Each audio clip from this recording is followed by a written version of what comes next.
Para finalizar esta clase, quiero hablarles de tres consideraciones de las rutas metabólicas. La primera de ellas son los ciclos de sustrato o el ciclo de sustrato.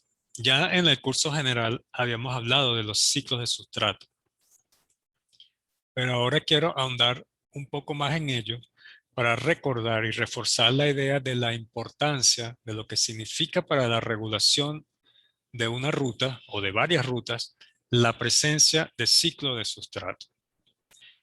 Y como ejemplo, les traigo este ejemplo que está acá, que es tomado del libro que les recomendé del Newshall.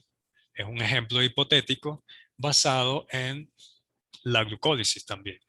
Es el ciclo de sustrato que se establece entre la fructosa 6-fosfato y la fructosa 1,6-bisfosfato. Y el ejemplo simula a un corredor profesional, de un corredor rápido que corre 100 metros planos, 200 metros planos, 400 metros planos, o sea, carrera rápida, el sprint, como lo conocemos, en tres condiciones. En la condición de descanso antes de la carrera, cuando está en la pista atlética, en las marcas, esperando el disparo del juez, y luego 6 segundos de iniciada la carrera. El ciclo de sustrato que conforma la fructosa 6-fosfato y la fructosa 1,6-bisfosfato está catalizado por dos enzimas que conocemos del curso general, la PFK1, que es la fosfofructoquinasa 1, y en el sentido glucolítico, y la F16BPasa o la fructosa 1,6-bisfosfatasa, también conocida como la bisfosfatasa 1. Ok, que es la ruta, la enzima, perdón, que corresponde a la ruta gluconeogénica. Si nos ceñimos a separar las rutas metabólicas, como lo aprendimos en el curso general. Recordemos que cada una de ellas cataliza reacciones distintas, porque cada una de ellas cataliza reacciones que están alejadas del equilibrio. ¿Ok? Entonces la fructosa 1,6-fosfato se transforma en fructosa 1,6-bifosfato por transferencia de un grupo fosfato. Y eso es lo que cataliza la PFK1. Mientras que el paso de fructosa 1,6-bifosfato a fructosa 6-fosfato se realiza mediante una hidrólisis. Y esa actividad hidrolítica la cataliza la F1,6-bisfosfatasa. En este ejemplo que está acá, de este corredor que está descansando antes de la carrera, tiene una ruta glucolítica hipotética con este flujo, un flujo de 50. Es un número hipotético y arbitrario, carece de unidades, podemos decir que son 50 unidades de glucosa que llegan hasta piruvato por unidad de tiempo, no importa. ¿Ok? Ahora, lo que es interesante, o sea, el flujo es 50. Lo que es interesante es lo que ocurre en el ciclo de sustrato. Ya vimos de ejemplos anteriores que en una misma ruta glucolítica los distintos metabolitos tienen distintas concentraciones. Y también vimos que las velocidades máximas de las enzimas glucolíticas son distintas. Entonces, en este caso, no se escapa de eso. La PFK1 tiene una actividad de 55, es decir, que en una unidad de tiempo se transforman 55 moléculas de fructosa 6-fosfato, se fosforilan a fructosa bisfosfato. Y simultáneamente la fosfatasa está devolviendo 5 moléculas de fructosa bisfosfato a fructosa 6-fosfato. ¿Ok? Va en el sentido glucolítico, 55 moléculas. Y en el sentido gluconeogénico se devuelven 5 moléculas. ¿Resultado neto cuál es? 55 menos 5 me da 50. Y eso es lo que establece el flujo acá de 50. Cuando ese corredor sale a la pista y se coloca en su casilla, en su carril de carrera y está esperando en su marca, esperando que el juez eh, dispare la señal de arranque, en ese momento el estrés comienza a funcionar. Las hormonas del estrés, ¿qué causan? Fíjense, causa un aumento en la actividad de ambas enzimas, tanto de la fosfofructoquinasa 1 que pasa de 55 a 2000, como de la fosfatasa que pasa de 5 a 1950.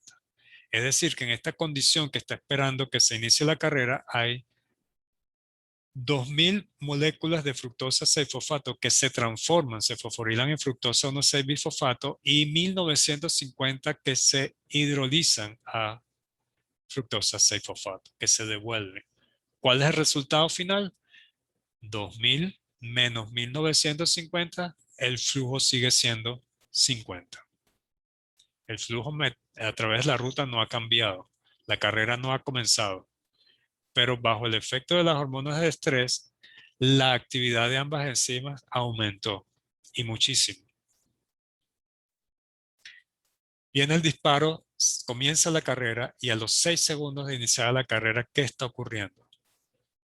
Allí el músculo esquelético está demandando una alta capacidad de energía. Necesitamos energía, necesitamos ATP para poder contraer y correr lo más rápido que se pueda, ganar la carrera.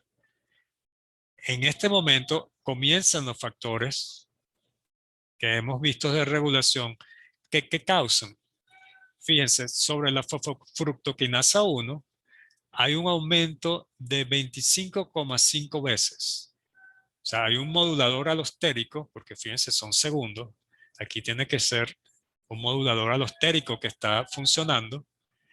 Él causa un aumento en la actividad de la PFK1 de 25,5 veces. Pasa de 2000 a 51.000.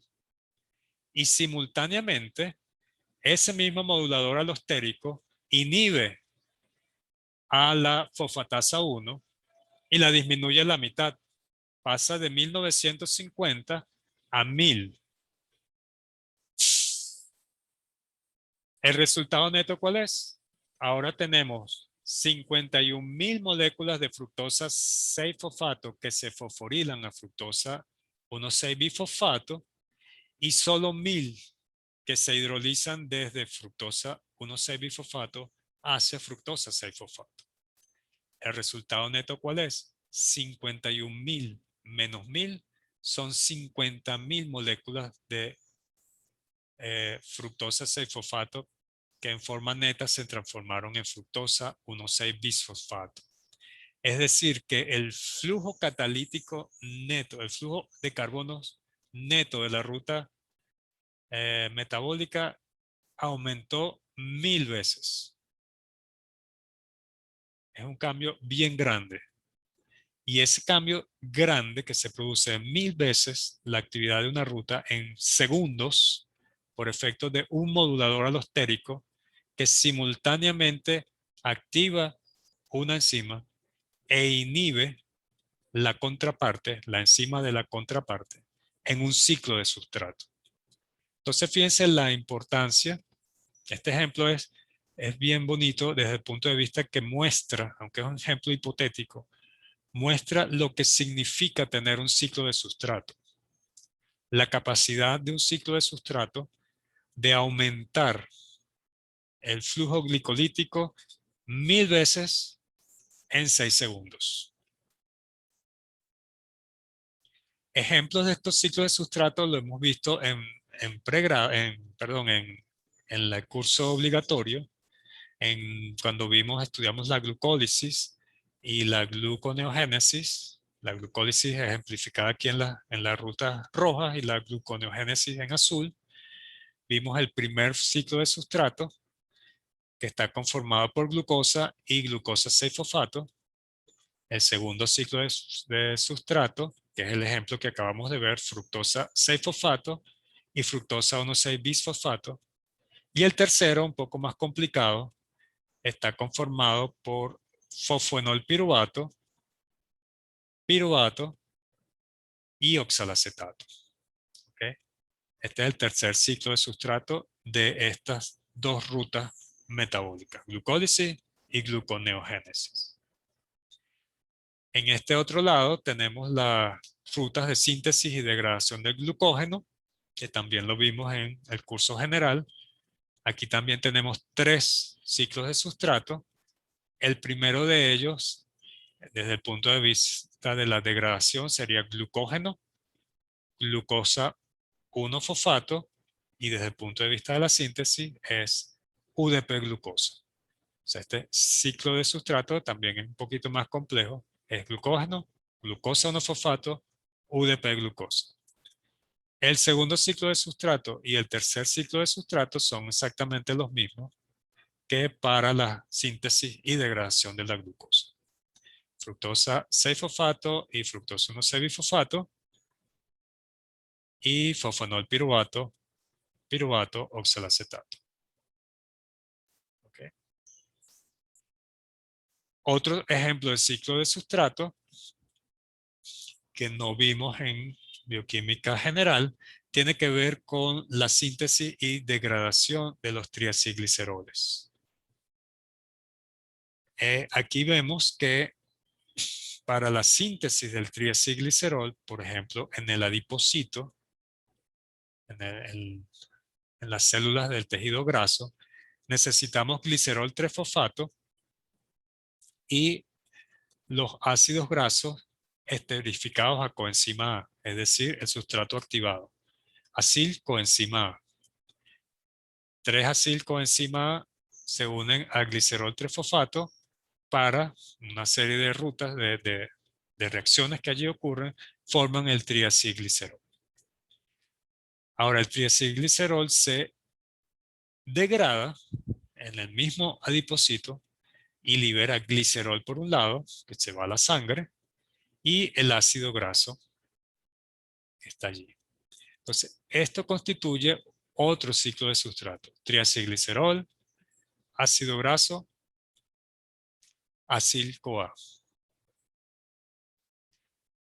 Y esto está ocurriendo constantemente en el tejido adiposo. Es decir, en el tejido adiposo, los triacilgliceroles se están degradando a su componente glicerol y ácido graso y se están reconstituyendo, activándose a acil-CoA y uniéndose a glicerol 3-fosfato. Es un poco lo que les decía perdón, de mantener este ciclo de sustrato. Pareciera oneroso para la célula porque está degradando triacilgliceroles y sintetizando triacilgliceroles. Y para la síntesis de triacilglicerol necesitamos activar los ácidos grasos y eso es energía que se necesita. Para activar el glicerol necesito energía. En ambos casos es bajo la forma de ATP. Pero ese gasto energético compensa la habilidad que tiene el tejido adiposo de rápidamente cambiar la dirección del flujo de carbonos. De ir a degradación, porque se necesitan los ácidos grasos en la sangre para energía de otro tejido, o si hay mucho ácido graso en la sangre, entonces ir hacia la síntesis y almacenamiento de grasa en el tejido.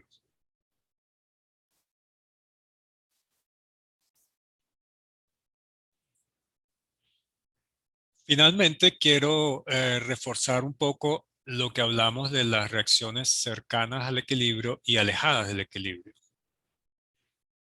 En este esquema que es tomado de Leninger, tenemos una ruta metabólica sencilla. A se transforma en B bajo la acción de la enzima 1, B se transforma en C bajo la acción de la enzima 2 y C se transforma en D bajo la acción de la enzima 3. El flujo neto de esta ruta en donde el sustrato A se transforma en el producto D es de 10. Es un ejemplo hipotético, son unidades arbitrarias. Podemos decir que son 10 moléculas de A que se transforman en 10 moléculas de D en una unidad de tiempo.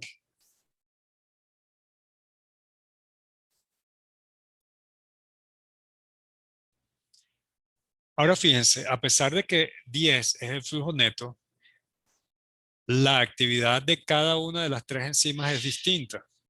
Por ejemplo, la enzima 3, hay 500 moléculas de C que se transforman en D, mientras que la, la, la reacción reversa es de 490. Es decir, hay 500 moléculas que se transforman en D y y 490 moléculas de D que se devuelven a C. Flujo neto sigue siendo 10. 500 menos 490. Esta es una enzima muy rápida, mucho más rápida que la enzima 2, donde apenas son 200 moléculas de D que se transforman en C y 190 moléculas de C que se devuelven y se transforman en D. Flujo neto 200 menos 190 sigue siendo 10, pero tienen B máximos distintas. La enzima 3 mayor que la enzima 2. Ahora veamos la enzima 1. Lo primero que vemos es que la B máxima de la enzima 1 es mucho menor, ¿ok? Alrededor de 10. Eso ya nos habla de una enzima lenta. Aquí, la enzima 1 transforma 10,01 moléculas de A en B y la reacción inversa devuelve 0,01 moléculas de B hacia A. En términos prácticos, se están transformando 10 moléculas de A en B. Prácticamente no se devuelve nada. ¿Ok? Y eso coincide con el flujo neto de la ruta.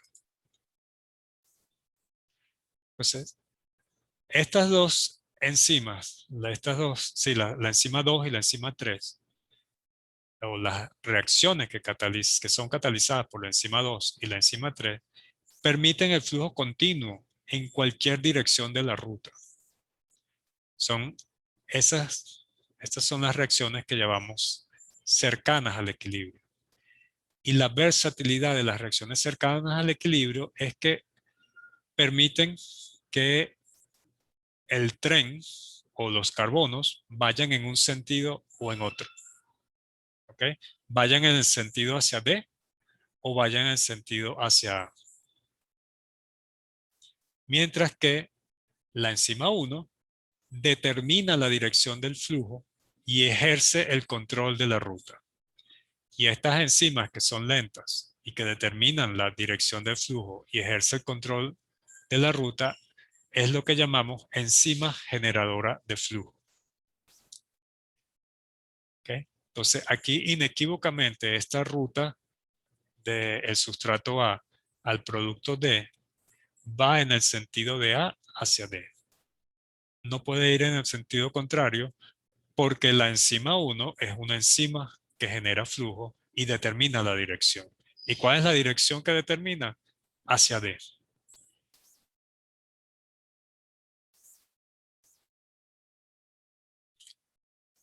Esto nos lleva finalmente a una nueva definición de lo que conocemos como ruta metabólica. Y es una definición fisiológica. Y así lo van a conseguir en los libros. Definición fisiológica de ruta metabólica. Y de esta nueva definición, lo que nos dice es lo siguiente. Una ruta metabólica es un conjunto de reacciones iniciadas por una reacción generadora de flujo que termina en un producto que se excreta, se almacena o que es el sustrato de otra reacción generadora de flujo donde comienza otra ruta metabólica. Estas rutas pueden ser largas, pueden ser cortas, pueden ocurrir dentro de un mismo tejido o pueden ocurrir involucrando varios tejidos del cuerpo. ¿Ok? Entonces tengamos en mente esto echa por tierra lo que aprendimos en el curso general de cada ruta metabólica, un capítulo del libro, glucólisis, gluconeogénesis, síntesis de ácido graso, degradación de ácidos grasos, y así, todos en cajitas separadas. En la célula, en el organismo, no son cajitas separadas. Entonces, una definición más apropiada de una ruta metabólica es esta: un conjunto de reacciones químicas que se inician en una enzima generadora de flujo, en una reacción que genera flujo, y termina en un producto. Ese producto puede ir a excreción, como la urea, o para almacén, como los triacilgliceroles, o ser el sustrato de una nueva ruta metabólica, ya que es el sustrato de una nueva reacción en donde se genera flujo metabólico. Entonces, para los más curiosos, agarren su libro de bioquímica, vean las rutas, identifiquen las reacciones generadoras de flujo y fíjense cómo cambia el concepto de lo que ya ustedes tenían previsto como una ruta metabólica. O sea, véanla bajo esta nuevo lente, este nuevo parámetro de definición de una ruta metabólica, desde el punto de vista fisiológico, que es lo que está operando en la célula. Muchas gracias por su atención.